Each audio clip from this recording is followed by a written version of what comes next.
السلام علیکم ورحمۃ اللہ وبرکاتہ۔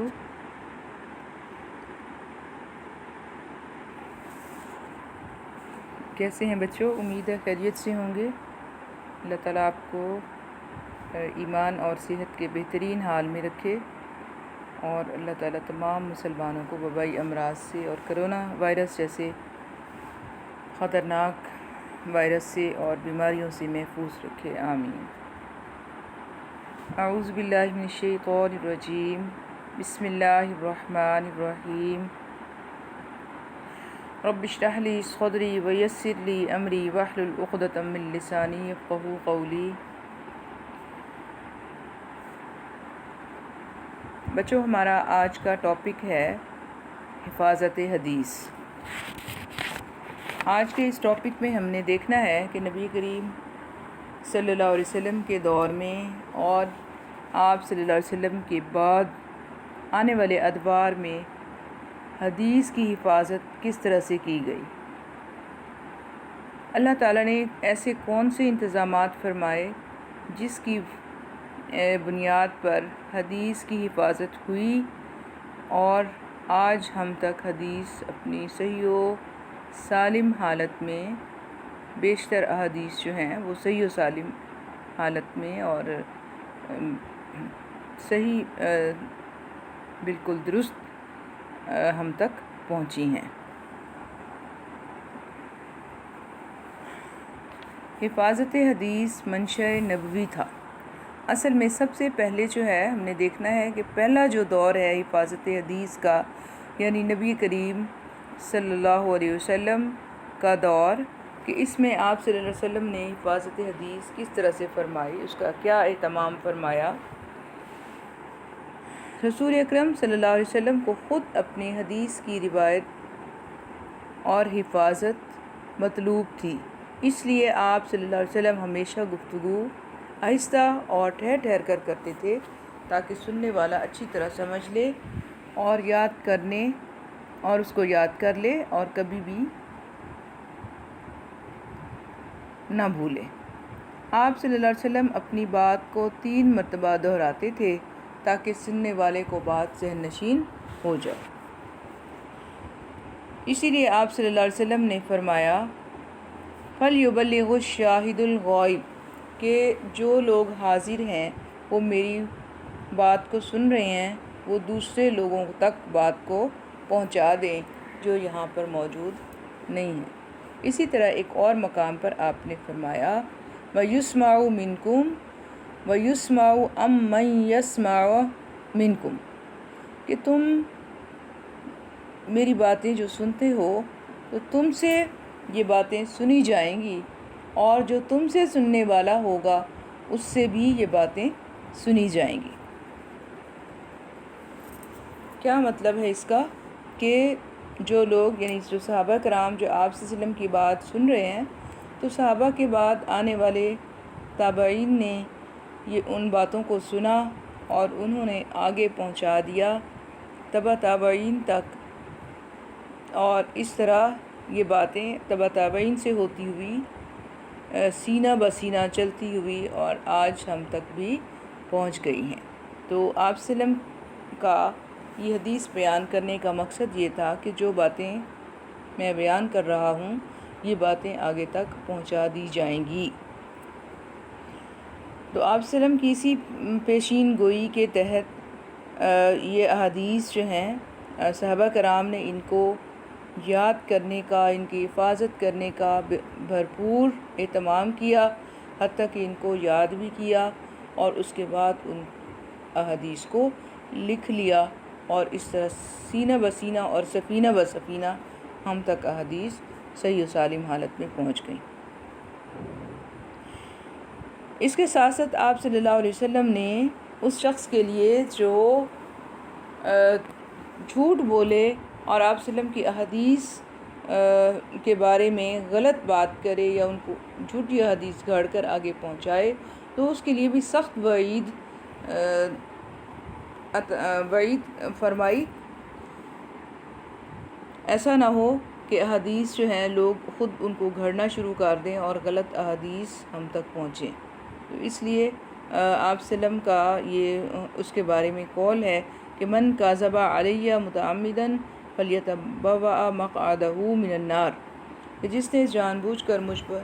جھوٹ بولا تو وہ اپنا ٹھکانہ جہنم میں بنا لے۔ شروع میں احادیث لکھنے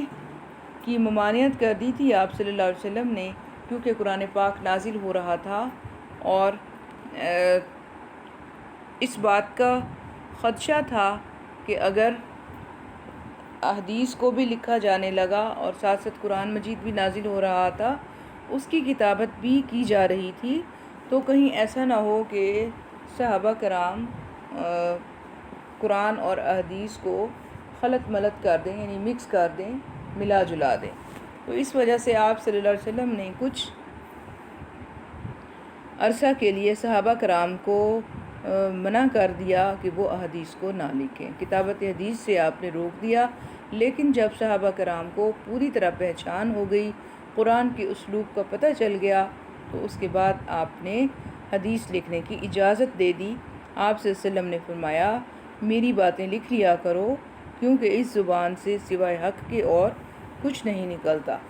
جیسا کہ ارشاد خداوندی ہے، وَمَا يَنطِقُ عَنِ الْهَوَىٰ إِنْ هُوَ إِلَّا وَحْيٌ يُوحَىٰ،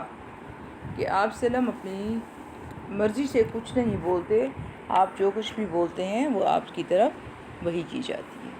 ٹھیک ہے، اس کے بعد ہم دیکھتے ہیں کہ کتابت حدیث عہد نبوی میں کیسے کی گئی، کیونکہ یعنی یہ تحریری ثبوت اور مجموعوں کے نام موجود ہیں جو اس بات کا ثبوت ہیں کہ آپ وسلم کے عہد میں کتابت حدیث کا آغاز ہو چکا تھا۔ بعض منکرین حدیث اعتراض کرتے ہیں کہ آپ صلی اللہ علیہ وسلم کے دور میں احادیث نہیں لکھی گئی تھیں، 100 سال کے بعد ان کو لکھنا شروع کیا گیا تھا، تو حدیث پر ہم کیسے اعتبار کر سکتے ہیں جو چیز 100 سال کے بعد جس کی کتابت شروع ہوئی۔ تو ثبوت کے طور پر ہم ان کو بتاتے ہیں کہ یہ مجموعے جو ہیں آپ وسلم کے دور میں بھی موجود تھے، آپ نے بہت ساری احادیث خود بھی لکھوائی تھیں اور صحابہ کرام کو بھی آپ نے اجازت دی ہوئی تھی کہ وہ احادیث کو لکھ لیا کریں۔ ہاں البتہ یہ اور بات ہے کہ اس وقت چونکہ زیادہ تعلیم کا رواج عام نہیں تھا،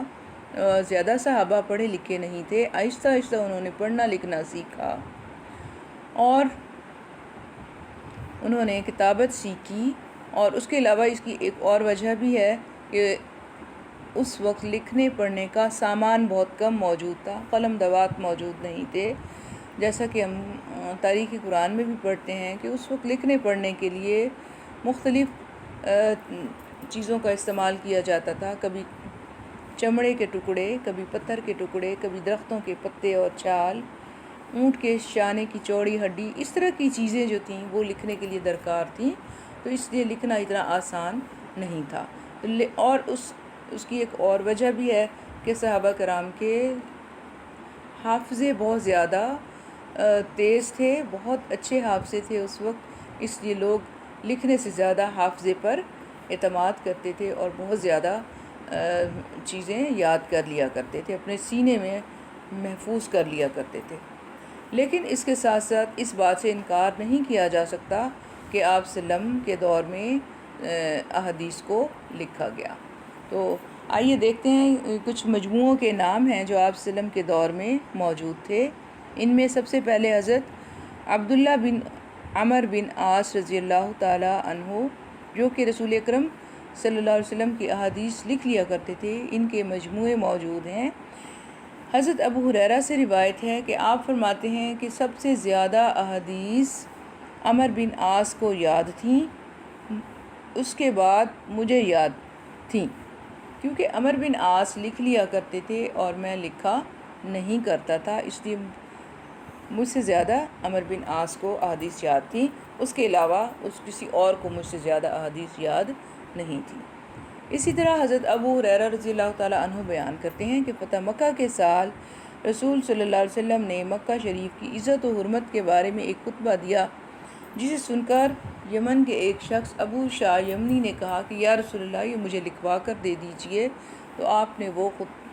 صحابہ کرام کو کہا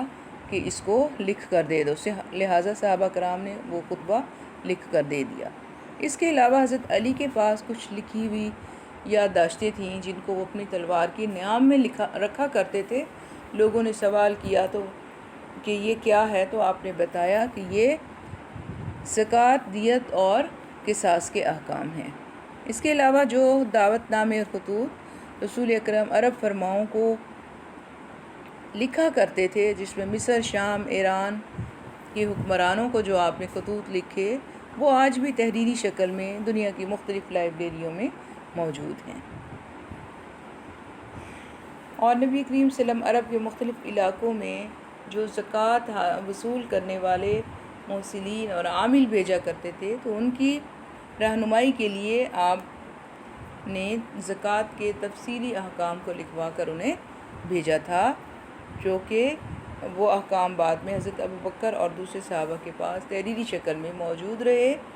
اور کافی عرصہ تک وہ صحابہ کے پاس موجود رہے۔ تو ان مثالوں سے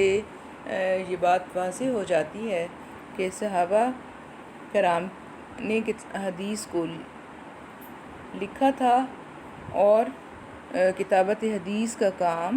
عہد رسالت میں ہی شروع ہو چکا تھا، اور سینکڑوں حدیثیں صحابہ کرام نے لکھ کر محفوظ کر لی تھیں۔ علاوہ ازیں الصادقہ عہد نبوی کا لکھا ہوا سب سے بڑا تحریری مجموعہ تھا۔ ٹھیک ہے، تو ان تمام دلائل سے معلوم ہوا کہ حدیث کے لکھنے کا آغاز آپ صلی اللہ علیہ وسلم کے دور سے ہی ہو گیا تھا۔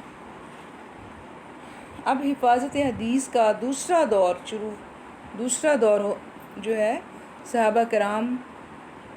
رضوان اللہ تعالی علیہم اجمعین کا دور ہے، کہ آپ صلی اللہ علیہ وسلم کی وفات کے بعد صحابہ کرام کا دور شروع ہوتا ہے، اور حفاظت حدیث کا یہ دوسرا دور کہلاتا ہے۔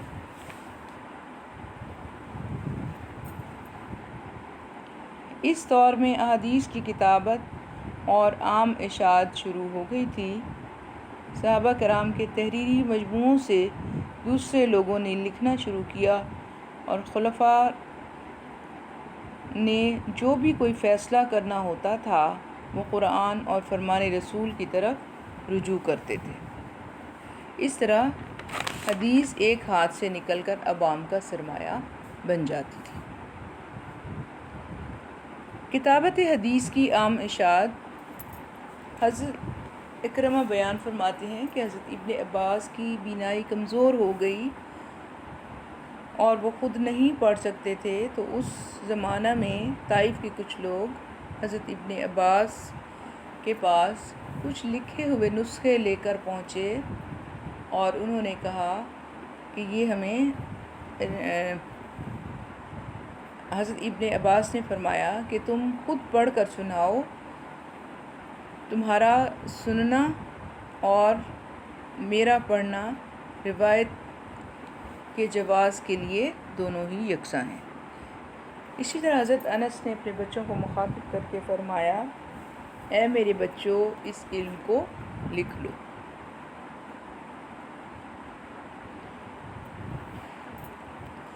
خلفائے راشدین کے پاس ہر روز مختلف مقدمے اور مسائل آیا کرتے تھے، جن کو حل کرنے کے لیے آپ قرآن و حدیث سے رجوع کرتے تھے۔ اس طرح حدیث ایک سینہ سے نکل کر منظر عام پر آ کر شہرت حاصل کر لیتی تھی۔ پھر حضرت ابوبکر صدیق رضی اللہ تعالی عنہ حدیث نبوی میں بہت زیادہ شوق رکھتے تھے۔ ابن عمر کا بیان ہے کہ حضور صلی اللہ علیہ وسلم نے عمال کو بھیجنے کے لیے کتاب الصدقہ تیار کروائی، تو حضرت ابوبکر صدیق نے وہ کتاب اپنے پاس اس نسخے کو رکھ لیا۔ اس کے بعد وہ آپ کے پاس رہی، اور آپ کے بعد حضرت عمر کے پاس رہی، اور حضرت ابوبکر صدیق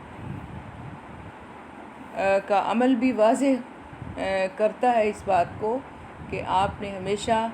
احادیث سے استدلال کیا۔ اپنی مسند خلافت کو سنبھالنے کے بعد آپ کو جو مختلف قسم کے مسائل پیش آئے، مثلاً لشکر اسامہ کی روانگی کا مسئلہ یا مانعین زکوٰۃ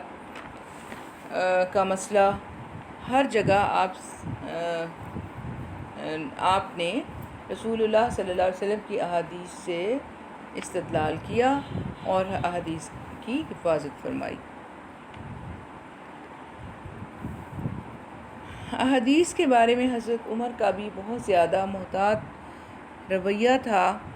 تو اس لیے آپ نے صحابہ کو حکم دیا کہ تم احادیث کو لکھ لیا کرو۔ چنانچہ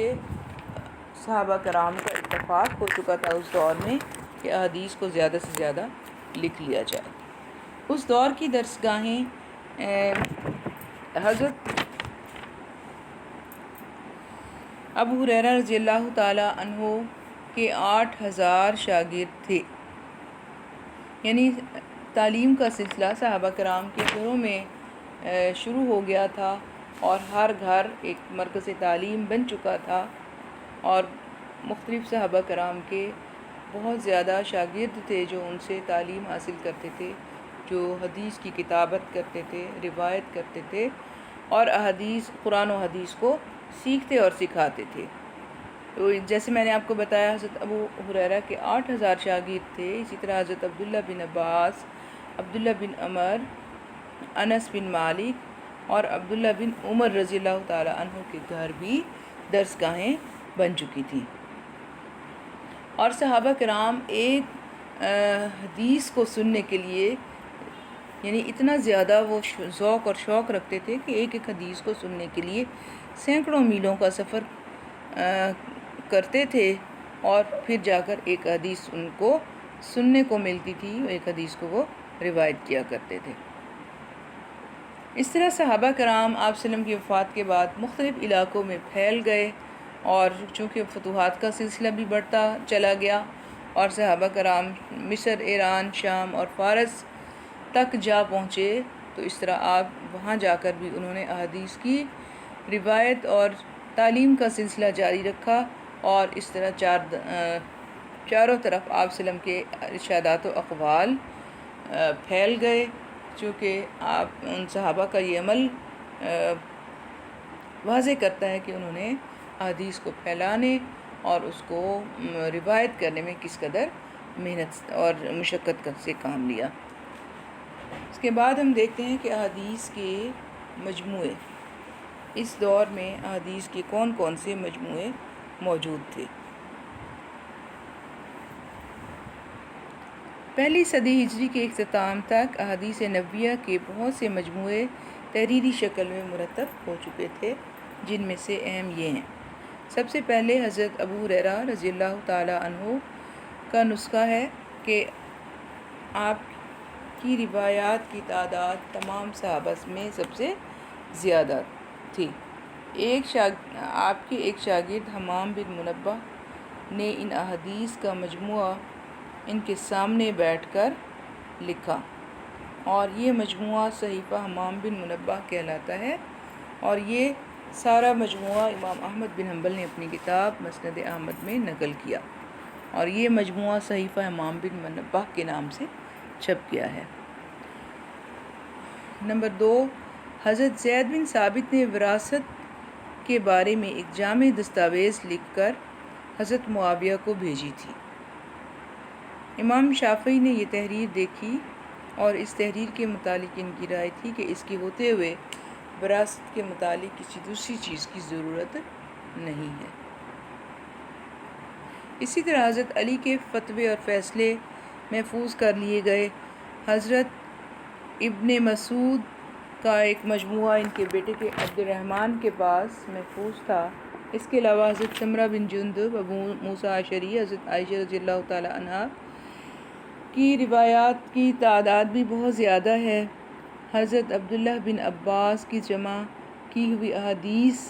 کا مجموعہ ان کے خاندان کے پاس محفوظ تھا۔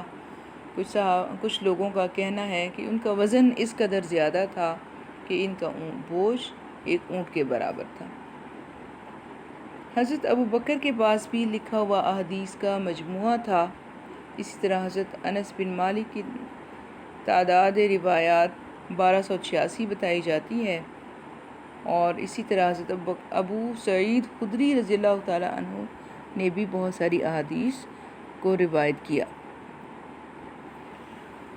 الغرض ان تمام مجموعوں سے معلوم ہوتا ہے کہ صحابہ کرام کے پاس احادیث کے لکھے ہوئے بہت سارے مجموعے تھے، اور انہوں نے احادیث کو نہ صرف لکھا بلکہ اس کو آگے بھی پہنچایا، اور اس طرح آپ صلی اللہ علیہ وسلم کا جو قول تھا فَلْيُبَلِّغُ الشَّاهِدُ الْغَائِبُ، آپ اس کے پورے مصداق ثابت ہوئے۔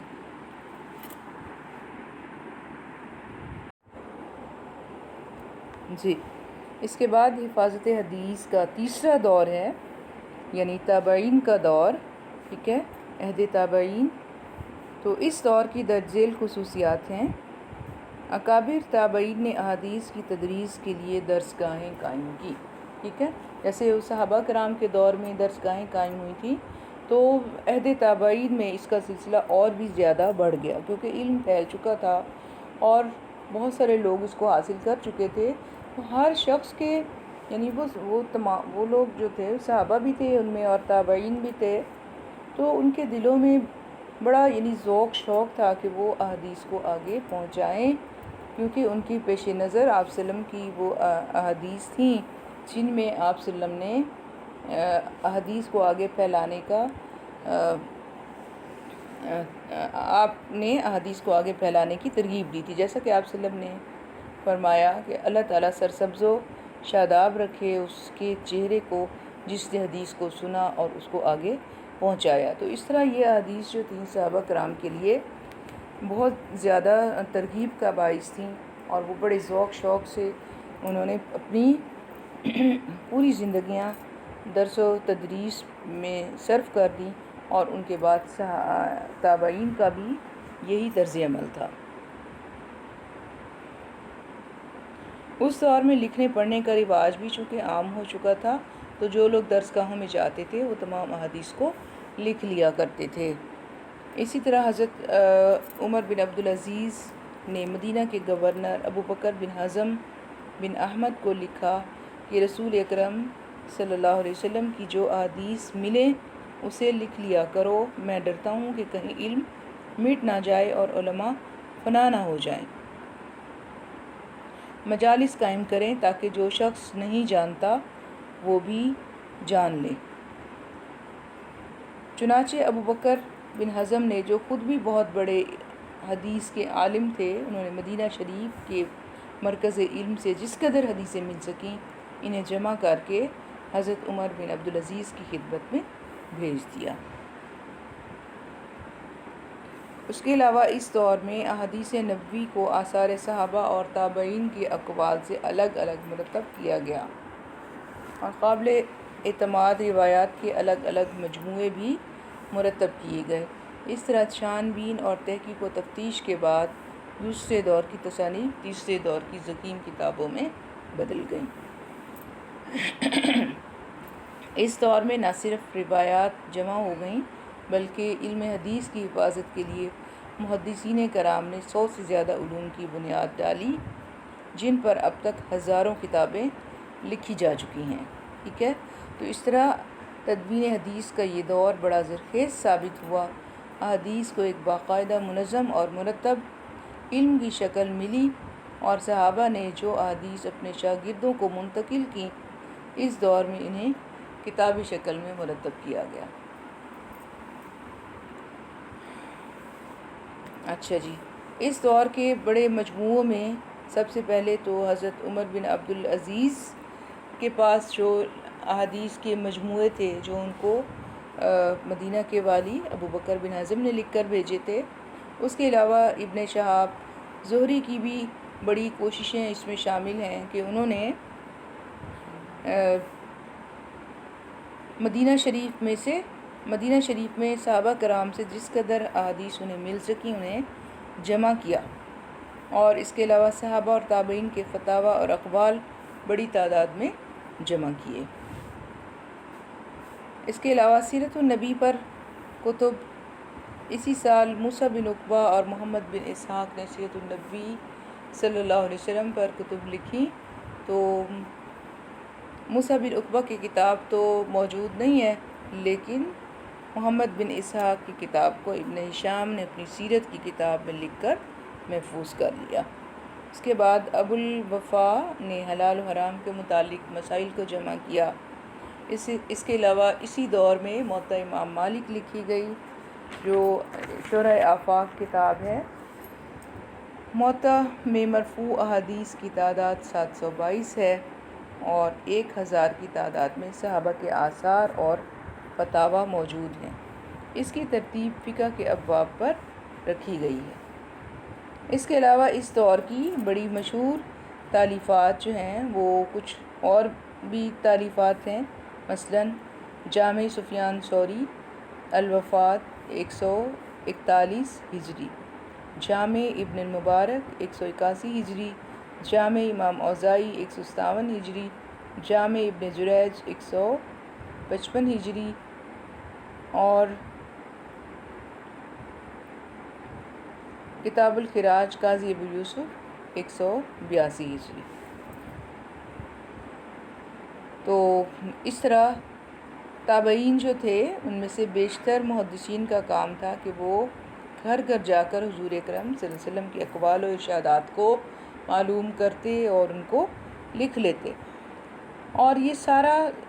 ساری کی ساری کوششیں، یہ ساری محنتیں اللہ تعالیٰ کے لیے اور اس کے رسول کے لیے تھیں۔ ان کی نہ تو کوئی دنیاوی غرض تھی